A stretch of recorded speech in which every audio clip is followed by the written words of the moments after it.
মিজানুর রহমান আজহারি হুজুরকে ধন্যবাদ জানাই যে তিনি আজকে একটি ভিডিও বার্তার মাধ্যমে মেসেজ দিয়েছেন। আগামী 12 এপ্রিল রোজ শনিবার ঢাকার শাহবাগ থেকে একটি বিশাল মিছিল বের হবে। যে মিছিল থেকে আমরা আমাদের অবস্থান স্পষ্ট করতে চাই। আমাদের এই ফিলিস্তিন মুক্ত হবে, আমাদের জেরুজালেম মুক্ত হবে, আমাদের যে গাজাবাসীর ভাইয়েরা জুলুমের শিকার হচ্ছেন তারা মুক্ত হবে। এবং স্পষ্ট ভাষায় আমরা পেগাম দিয়ে দিব, সেই দিন যদি আগামীতে যুদ্ধ করতে হয়, জিহাদ করতে হয়, বুকের তাজা রক্ত দিয়ে ফিলিস্তিনকে মুক্ত করতে হয়, জালেমদেরকে ধ্বংস করতে হয়, বাংলার মুসলমান বুকের তাজা রক্ত দেওয়ার জন্য প্রস্তুত থাকবে সিরাজগঞ্জের ভাই। 2 নাম্বার কথা, তাকবীর একটু পরে দেন। Let me finish my speech, আগে আমি আমার কথাটা শেষ করি। 2 নাম্বার, মুসলমানদের বিজয় আনার জন্য ঐক্যতার কোনো বিকল্প রাস্তা নেই। কথা ভুল বললাম না ঠিক বললাম? বলেন। আমাদের বাংলাদেশে দলে দলে মারামারির শেষ নেই। আমার কথা কেউ মাইন্ডে নেবেন না, আমি কোনো দলকে ডিসরেসপেক্ট করার জন্য আজকের মাহফিলে অ্যাটেন্ড করি নাই। আমার কথা, আমার প্রথম পরিচয় জামাত ইসলাম নয়, আমার প্রথম পরিচয় বিএনপি নয়, আমার প্রথম পরিচয় কওমিয়া নয়, আমার প্রথম পরিচয় আহলে হাদিস নয়, আমার প্রথম পরিচয় আওয়ামী লীগ নয়, প্রথম পরিচয় চরমনায় নয়, প্রথম পরিচয় সরসিনা নয়। আমার প্রথম পরিচয় আমি একজন মুসলমান ঘরের সন্তান সিরাজগঞ্জের।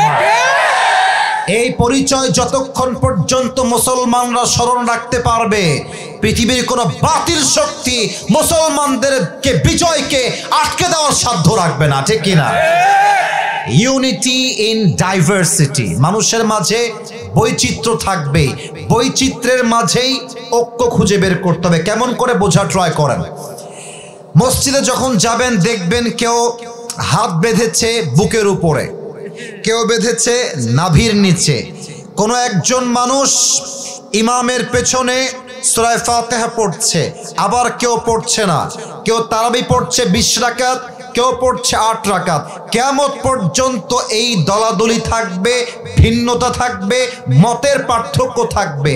বাট আপনি 20 রাকাত পড়েন কিংবা 8 রাকাত পড়েন, আপনি হাত বুকের উপরে বাঁধেন কিংবা নাভির নিচে বাঁধেন, এক জায়গায় আমরা সবাই এক। আমাদের আল্লাহ এক, আমাদের নবী এক, আমাদের ধর্ম এক, আমাদের কিতাব এক, আমাদের ধর্মের নাম ইসলাম, কিতাবের নাম আল কোরআন।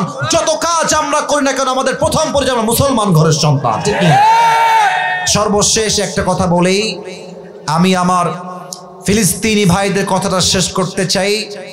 এই মেসেজটা হচ্ছে আমাদের সকলের সরকারের প্রধান উপদেষ্টা ডক্টর ইউনুস সাহেবকে দিচ্ছি।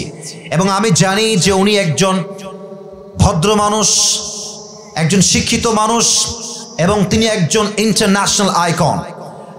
আমি জাস্ট একটা কথা বলতে চাই, দল মত নির্বিশেষে আমি বলবো আপনি ফিলিস্তিনিদের পক্ষে অবস্থান গ্রহণ করেন, ঘোষণা দেন, আমাদেরকেও ডাক দেন।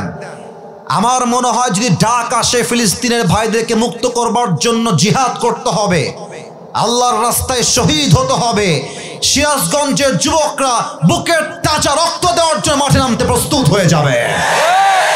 অতএব ইনশাআল্লাহ বিজয় আমাদের হবে, ইনশাআল্লাহ ভিক্টরি আমাদের হাতে আসবে।